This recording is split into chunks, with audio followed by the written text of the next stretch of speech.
Hello and welcome to The Gaggle, where we challenge and, if necessary, destroy media narratives. I'm George Szamuely. With me today, of course, is co-founder of The Gaggle, Peter Lavelle. So, Peter, one thing that hasn't really made much of a splash, to say the least, in the news is the NATO nuclear exercises that are taking place at the moment. So while the media have been obsessing endlessly about Russia's supposed willingness to use nuclear weapons and Russia's threats to use nuclear weapons, and then sometimes it goes all the way to saying Putin has threatened to launch nuclear strikes on Ukraine, which is how Reuters described it a few days ago. Yet something that is being done in our name, as I'm a citizen of a NATO country, you're a citizen of a NATO country, I live in a NATO country, you don't, but nonetheless, it's being done in our name, is, however, arousing no interest whatsoever. So I want to just show you something. Can I just jump in right before you go through it? I'll show you how this media circus works. So there are claims from Western media that the Russians might use a nuclear weapon, that Putin is hinting, and then, even though there's no evidence of it, and then you have Zelensky coming in and saying, we have to strike first, because it gets all convoluted and ends up caving in on itself. That's how dangerously stupid all this is. Right. No, Zelensky did say we need to strike first. So, absolutely. And it was not reprimanded for that any more than he was reprimanded for his, his speech at the Munich Security Conference, in which he said that Ukraine will get nuclear weapons, which may indeed have set in train Russia's plans to launch its operations against Ukraine. So, and so here we have this. This is from NATO. NATO says, let me show this. So you go to the NATO site and it says NATO's annual nuclear exercise gets underway. Very, very bland, and then it gets even blander. It says air forces from across NATO will exercise nuclear deterrence capabilities. Now, it's always defensive deterrence, involving dozens of aircraft over northwestern Europe, starting on Monday, the 17th of October. The exercise, which runs until 30th of October, so a nice couple of weeks, is a routine, recurring training activity, and it is not linked to any current world events. So nothing to see here, folks. Routine. So, and then exercise Steadfast Noon involves 14 countries and up to 60 aircraft of all various types, including 4th and 5th generation fighter jets, surveillance tanker aircraft. As in previous years, US B-52 long-range bombers will take part. So this is long range. So that's serious stuff. That's strategic. How do you have long range bombers in an exercise? I mean, do they don't go long? They don't go long. Yeah, I mean, long range. I mean, the guys, they can start on the continental United States and reach their targets deep in the heartland of Russia. So this year they will fly from Minot Air Base in North Dakota. Training flights will take place over Belgium, which is hosting the exercise, as well as over the North Sea and the UK. No live weapons are used. And so they say, exactly. Steadfast Noon is hosted by a different NATO ally each year, and then they quote the NATO flag, who's been around forever, Una Lungescu. This exercise helps ensure that the alliance's nuclear deterrent remains safe, secure, and effective. So once again, hosannas to NATO, defense, deterrent, safe, secure, effective, nothing to worry about. And CNN duly writes, NATO and Russia are set to separately hold long-planned exercises of their nuclear forces at a time of huge tension as Russia continues its war on Ukraine. Pentagon and the US intelligence community are watching for any unexpected or unusual movements of Moscow's nuclear weapons during Russia's exercise. So it's all for Russia, which is expected to take place before the end of the month. And then they quote some senior defense official. We believe the Russian nuclear rhetoric and its decision to proceed with the exercise while at war with Ukraine is irresponsible. Oh, irresponsible that they're going ahead, brandishing nuclear weapons to coerce the United States and its allies. It's irresponsible. So, and then on Monday, NATO will begin its. So then we get 12 paragraphs about the Russians, you know, the usual stuff. So only right towards the end of this article do we get, on Monday, NATO will begin its annual nuclear exercise known as Steadfast Noon, with the US among 14 nations participating. It's been conducted annually for over a decade, according to the Pentagon. And then exercise includes fighter jets capable of carrying nuclear warheads, but there will be no live weapons aboard. The US will provide B-52 bombers and so on. And then the goal is to ensure NATO's nuclear deterrent remains credible, effective. So they're just quoting that Lugescu. So that's it. So we have 12 paragraphs about all the terrible things the Russians are doing. And then we get this, you know, couple of paragraphs right at the end, which actually gets to the subject which we should be concerned with. Because if you go to the site of the Federation of American Scientists, which is pretty reliable, and it says here, this NATO Steadfast Noon exercise and nuclear modernization in Europe. And it says that today, Monday, October the 17th, NATO will begin a 2-week-long exercise in Europe to train air crews in using US non-strategic nuclear bombs. So notice this, a 2-week-long exercise in Europe to train air crews, not American air crews in Europe to use US non-strategic nuclear bombs. Huh. The exercise, known as Steadfast Noon, is centered in Belgium, one of 6 air bases in Europe that store US nuclear bombs. Okay. The exercise takes place amidst significant modernization at nuclear bases across Europe. All right. And then it goes on. According to NATO, Steadfast Noon will involve 14 countries, which is you know, less than half of the NATO allies, and up to 60 aircraft. That involves 4th generation F-16s and F-15s, as well as 5th generation blah blah F-35s and F-22s. A number of tankers and surveillance aircraft will also take part. Although the exercise is practicing NATO's non-strategic nuclear forces, a couple of US strategic B-52 bombers will also participate. And then he says that where this training flights will be here. And then it says the why do they say, you know, non-strategic? Then they throw in the B-52. Exactly, that's exactly right. Not, yeah, it's non-strategic, but then the B-52s are taking part.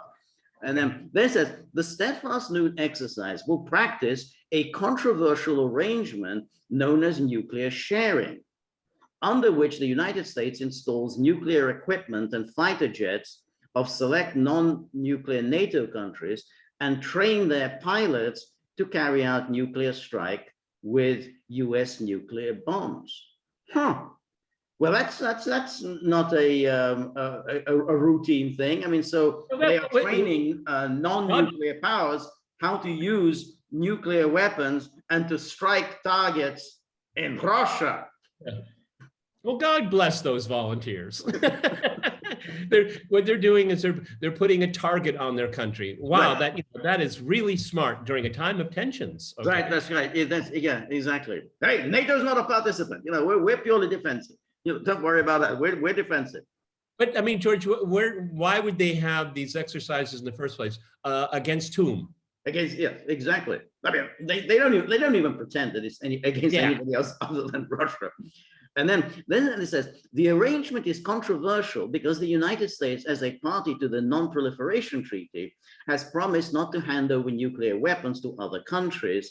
And the non-nuclear countries in the sharing arrangement have promised not to receive nuclear weapons from nuclear weapon states. In peacetime, the nuclear weapons are under US control, but the arrangement means that they would be handed over to the non-nuclear countries in wartime. The arrangement was in place before the NPT was signed, so it is not a violation of the letter of the treaty, but it can be said to be a violation of the spirit and has been an irritant for years. So this all becomes very, very confusing. So, oh, well, you know, in peacetime, they're not under control, but in peacetime, you are training non-nuclear country pilots to, you know, essentially release nuclear missiles at some other country.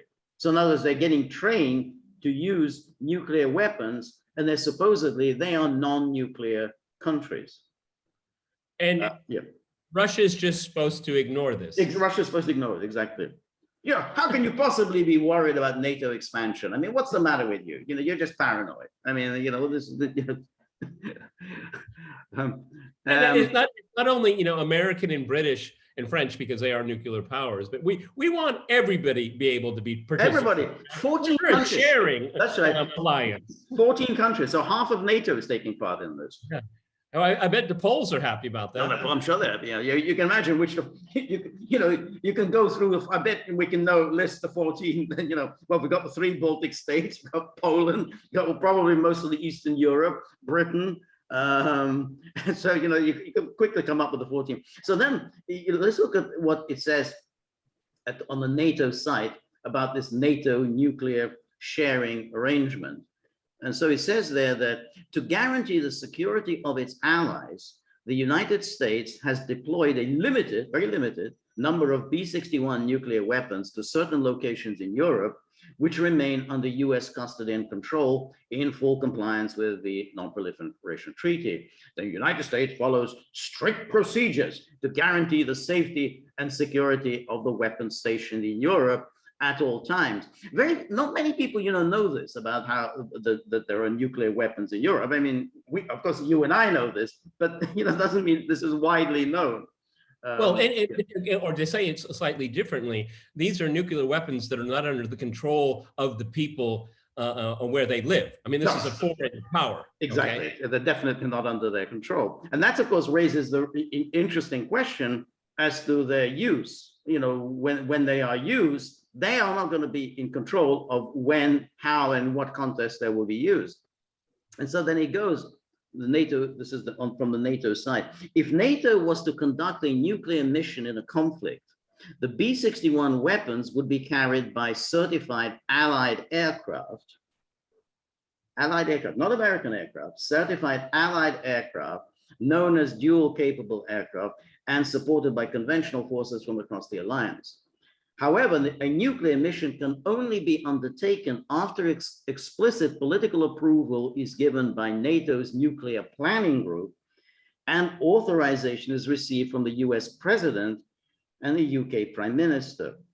I mean, I guess they threw in the UK Prime Minister because Britain's nuclear deterrent is obviously just not under Britain's control and it just is part of NATO. Right. Within NATO, the nuclear planning group provides a forum for consultation, collective decision-making, and political control over all aspects of NATO's nuclear mission, including nuclear sharing. By design, therefore, NATO's nuclear sharing is the sharing of the alliance's nuclear deterrence mission and the related political responsibilities and decision-making. It is not the sharing of nuclear weapons. But the point is this. These weapons, basically, they are America's weapons. This NATO's nuclear planning group, they're not, they can be there. They're not going to veto the United States. It's the property of the United States. So if the United States wants to use them, they're going to use them. They're going to sit there listening to what Hungary says or what Montenegro says. No. So this is just a meaningless kind of piece of bureaucraties. NATO's approval has to be given by NATO's nuclear planning group. Yeah, I mean, the media always is hyping what NATO's mission is and the unity of it all. No, it's Washington's military alliance in the North Atlantic. Yes. That's what it is. And this gobbledygook that George just read, well, George gave you the Cliff Notes. It's under American control and they will use it at will. At will. Full stop. And notice there's nothing here to specify under what context, under what conditions it would be used. I mean, we know, and Macron said this the other day explicitly, France would not use nuclear weapons unless France itself was attacked. And that's it. You say that's why we're not going to use them in Ukraine. You spelled it out. Russia has spelled it out. We're not going to use them unless somebody has already used it on us first, or if the territorial integrity of our country is under threat.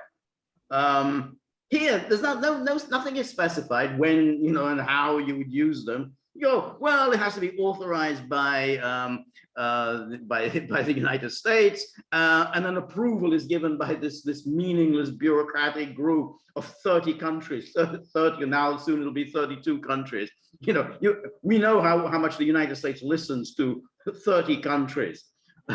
So we know how much the United States loves those 30 countries. Look what happened to Nord Stream. Okay, exactly. There was a lot of love there. We love you. We absolutely adore you. And particularly how through Fed policy, they're just absolutely destroying the euro. This is what allied countries, everyone. That's right. These are allied countries. That's right. That's right. And then it says, NATO's nuclear sharing arrangements are at the heart of the alliance's deterrence and defense posture. These arrangements demonstrate unity and cohesion amongst allies by sharing both the political burden and operational risks involved with the nuclear deterrence mission. They give a decision-making role to allies on NATO's nuclear policy and posture, which otherwise they would not have. Operationally, nuclear sharing provides military and political tools for deterrence and can be used to manage escalation of a crisis. In a more unpredictable and challenging world, NATO's nuclear deterrence is essential to preserve peace, prevent coercion, and deter aggression. Furthermore, NATO's nuclear sharing arrangements are the most visible expression of US extended deterrence guarantee for the security of its allies and help prevent further nuclear proliferation in Europe. So it's just the opposite. I'm sorry, exactly. George. It's just the opposite. Sorry, go ahead.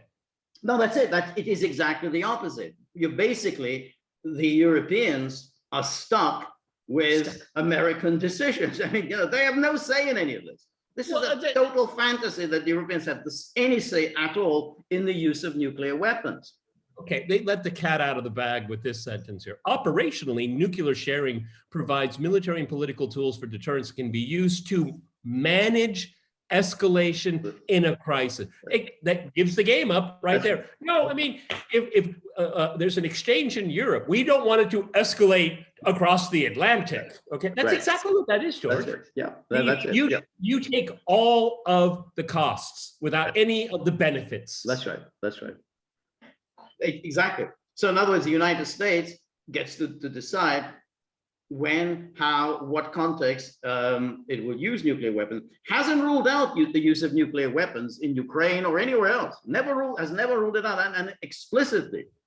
You remember when in the 2008 election campaign, when Obama said he's not going to use nuclear weapons against Al-Qaeda in Iraq and Afghanistan, and Hillary Clinton just came down on him like a ton of bricks. How can you possibly rule out the use of nuclear weapons? In other words, the United States doesn't even rule out using nuclear weapons against Al-Qaeda. It doesn't rule out using nuclear weapons in Iraq. George W. Bush didn't rule out using nuclear weapons against Iran.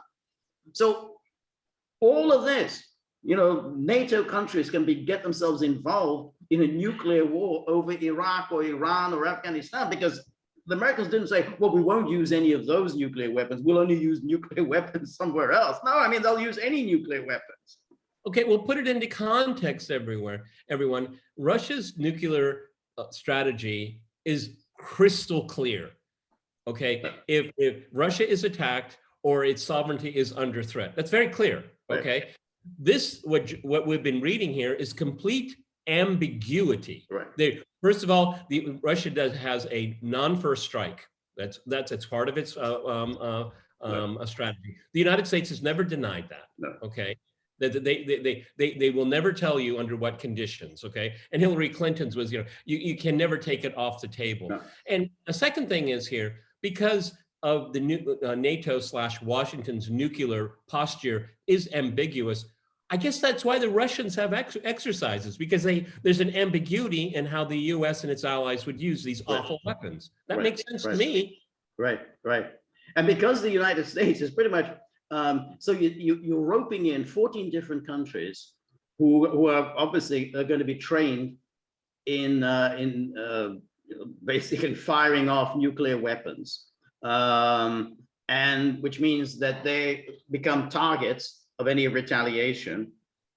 And in the context, America can use those nuclear weapons whenever it chooses. Doesn't anyone really believe that this nuclear planning group has any say, will have any say at all on what the United States does? You know, I mean, whenever the United States decides to do something, NATO has to sign off on it. I mean, that, you know, we've known this. Every time that there's been any kind of military mission, NATO then has to come along afterwards and sign off on it. Yes, sir. You know, don't we already have evidence? Permission slip. Don't we already have evidence of this? In August of last year, the U.S. suddenly pulled out of Afghanistan. Right. And NATO was left holding the bag. You know, well, what did you do? Didn't tell us. Yep, that's right. And that's on, you know, this is on a conflict that lasted 20 years longer than it should have. Okay, right. And it is as awful as it was for the Afghans and people that perished there. That it's not the at the footstep of Armageddon. We're talking about end game, end of everything here. Right. Okay, That's so right. I agree with George. You think they have a WhatsApp group and say, hey, we need to talk about using weapons? I don't think so. No, that's right. But you know, what's interesting about all of this is that the stunning lack of any kind of curiosity on the part of the media about what is being done in the name of the Western governments. You know, we're obsessed with what Putin said, and Putin, Russia this, and Putin. Even though Putin has spelled out exactly what are the conditions under which nuclear weapons would be used, he has not threatened to use nuclear weapons. He's not, and here you're actually saying that you are conducting these exercises. Doesn't matter whether there are live nuclear weapons or not, as you say. We don't know what's true here. But the fact is that the United States is training non-nuclear powers to use nuclear weapons. Oh, it's not violating the non-proliferation treaty. Oh, yeah, right. I mean, it's like, you know, we have the Americans' interpretation of what they regard as a violation or a non-violation of the non-proliferation treaty. All of a sudden, they get real legalistic, huh? Right. I mean, really, and you know, this shows the complete disregard of their European partners in NATO. Right. Okay, because you're expendable. Because we will decide. We're not going to ask you, okay? Right. And obviously, again, we have to stress everyone, this is all designed and focused against Russia. Right. Okay? Right. Exactly. So what this just shows, and this is from NATO's own site, is that if you're a Russian, you know, you've got grounds to be quite nervous. You know, it's not like, oh, well, it's just, you know, United States has these nuclear weapons, you know, weapons of last resort, you know, no one's talking about using them or anything. Well, yeah, I mean, you're talking about using them. They're based in Europe. Number of European countries hold them. The countries in which they're held have no say whatsoever in when or in what circumstances they're going to be used. And Russia's just supposed to say, okay, fine. Well, we're a defensive alliance. Okay, that's good enough for me. Okay, well, you know, I don't like going through these kind of end time scenarios, but let's just put some meat on these bones here. There's plenty of eyes in the sky. So if a missile is launched from Belgium, or a bomber leaves Belgium on its way to Russia, and with the intent to use a nuclear weapon, well, Belgium is in line, okay, for retaliation. Right. Yeah. Okay, I'm sorry. I mean, we've seen it all the way back from the Dr. Strangelove days, and I absolutely perfectly believe it's true, where they can sense these missiles going through, you know, the airspace, so, you know, coming back into the atmosphere. You know where it came from. Right. Okay. But it was in a way a little bit even more benign in the Dr. Strangelove era, because remember, these were just the strategic bombers, because you know, General Jack D. Ripper, you know, he just sent these strategic bombers to start bombing their targets in the Soviet Union. And these are kind of you know, missiles located in Europe, a lot closer to Russia than that. So it's actually a little bit more scary.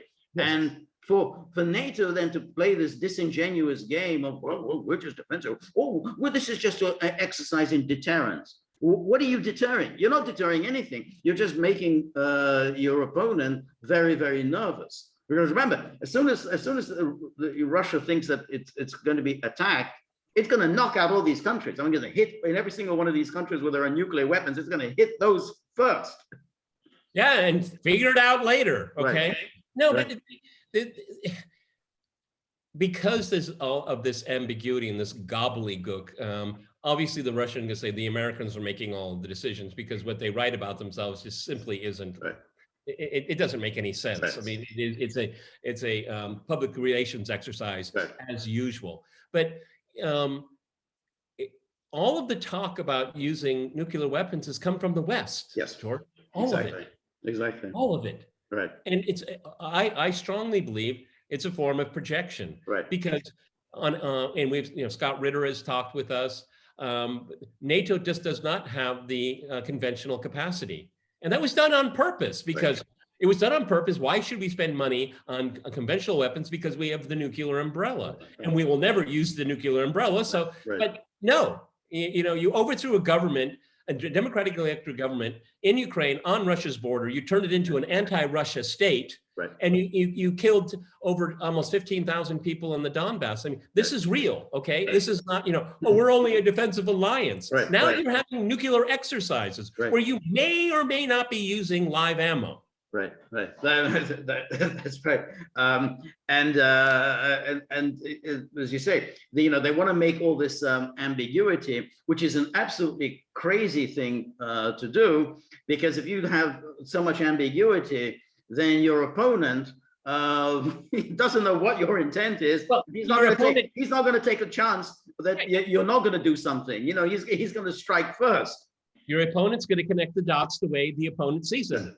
Right, right. No, yeah, exactly. It is the height of irresponsibility, going, droning on about how Russia might use nuclear weapons, and then you have a nuclear weapons exercise. Right. It is the height of irresponsibility. What they should have said, given this heightened environment, we're going to suspend these operations here. This is sending the wrong message. And I think, my personal opinion, I think the Russians would have done the same thing. Said, yep, let's take a time out here. Right. No, I agree. I agree with that. I think that's what would have happened. And this exercise is indeed escalatory and threatening, because it is a NATO exercise. If it was just simply the United States, conducting exercises, and entirely the US Air Force and no one else takes part, that would be one thing. But by involving NATO, 14 NATO countries, and all these, these countries in which the nuclear weapons are based, then Russia has every reason to start thinking, yeah, this is precisely why we oppose NATO expansion, why it is completely unacceptable even to start thinking about bringing in Ukraine into NATO. We did the right thing at the right time. I don't know if you saw it, the sidebar here, but that nitwit General Petraeus was chiming up. I mean, this guy's a total nuthead, okay? I mean, totally irresponsible. Maybe the only thing he was good at was being unfaithful to his wife. Anyway, he's talking about a humanitarian intervention, but not a NATO one. I mean, what countries are you talking about? Right. They are in NATO, okay? Yeah. Come on. I mean, this is the level of, this is how insulting these people are to your intelligence. Oh, it won't be NATO operate, but there'll be Americans and Poles and Lithuanians and Germans and French. Right. Yeah, that's right. That's right. I think absolute nitwit. A complete nitwit. I think they're thinking in terms of, oh well, we'll do what was it, the coalition of the willing. Yeah. In the case of Iraq, and don't we need to retire that phrase? I think we definitely do. Coalition. But again, because of what the Americans get NATO involved in this, it doesn't mean anything. The coalition of the willing. I mean, let's say you don't want to take part. Let's say you're Hungary. I don't want to take part. Well, tough luck, buddy. You're part of NATO, so you're going to be a target. Whether you take part or don't take part, you will be a target because you're part of NATO. How they think they can use this smoke and mirrors thing, it shows such a lack of awareness about Russia's capacities and how it perceives your. See, they always think that, you know, that no one's watching what they're doing. Okay, they really think they operate in a vacuum. They really do. I mean, Petraeus said a few weeks ago, well, you know, if there was a tactical nuclear weapon, we would take out their Black Sea fleet. I mean, why? How is that a game changer? I don't know what you're talking about. And again, and what would Russia do in those circumstances? Presumably they would just sit still and wouldn't do anything. I mean, it's always the assumption. And I think a number of people write this, well, you know, we can use nuclear weapons and Russia isn't going to retaliate because Russia is too afraid. Russia is afraid of us. Russia knows that we're much stronger than they are, so they're not going to do anything. No, I mean, I think that Russia doesn't think that you're much stronger. They've invested a great deal in modernizing their nuclear force, and they're quite proud of the fact that they're actually ahead in nuclear technology, ahead of the United States for the first time ever. They're not just going to sit still and say, "Whoa, okay, well, we better not escalate because, you know, the United States is so much stronger than we are." I mean, this is the sort of fantasy. You know, Michael McFaul thinks that. And it just sort of assumes that that's what Putin is thinking. Whoa, we better not escalate. You know, the Americans are really strong. I mean, so you take out the Black Sea fleet. So how many fleets does NATO countries have? Well, we could go around the North Atlantic coast. They would be gone in a day too. Right. Yeah. And so what has everybody gotten from it? Yeah. Okay. Yeah. Right. This General Petraeus, it really tells you a lot about these generals. Yes. The lack of just any kind of octane. They're psychotic. I mean, he's psychotic, of course.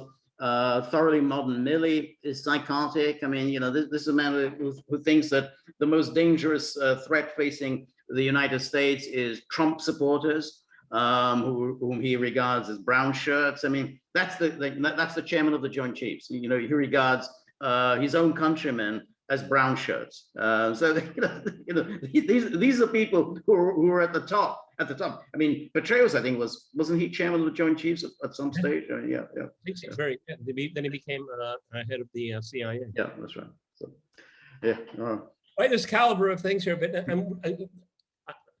I know this might be a little methodical. You know, George is really brainy, and he really did some research on this, and it's a good reason to support us because George put a lot of time and effort in putting that presentation together. I learned something. I'm sure you guys out there learned something too. This is the value added that we try to give you, okay? Really methodical, go into the nitty gritty, go into the details, and just show for what they are, the propagandistic lies that are justify a small group of fanatics putting all of us on the line. It's really amazing, okay? And this is why what George has just done is really very important. Right, no, that's right, because otherwise, yeah, absolutely, because otherwise you're going to be relying on the media, and as we've seen, the media give you no account of any of this, you know, so, you know, basically we live in the sea of ignorance because people don't even know what this NATO is actually doing, you know. Just wait for somebody on MSNBC. What about the Black Sea Fleet? That's it. Yeah. They picked it up from that nuthead. Right.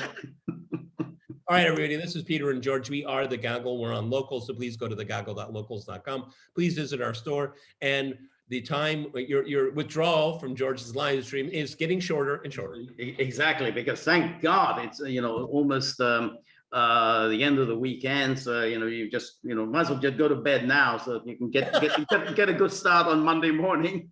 Because it'll be just that much closer. Exactly. So, yeah. Tuesday, 3 p.m. Eastern time. Please join me. Come with comments, criticisms, suggestions. Everything is welcome. And on the way out of the door, think about little Buddy. Look at how despondent he is. You know, he doesn't even show his face. So if you've got a few bob in your pocket, think about his little tip jar. You know, see if you can whip him out, dunk him in there, but you know, he'll be a happy camper. You know, we're very grateful for all of your help and friendship and support. The more you're able to donate, the more of these videos we can make, we can invest in new technology, and above all, the more likely it is that Buddy will finally rescind the fatwa It doesn't look like it, but remember, if you like the gaggle, please like, share, and subscribe. See you soon. Bye.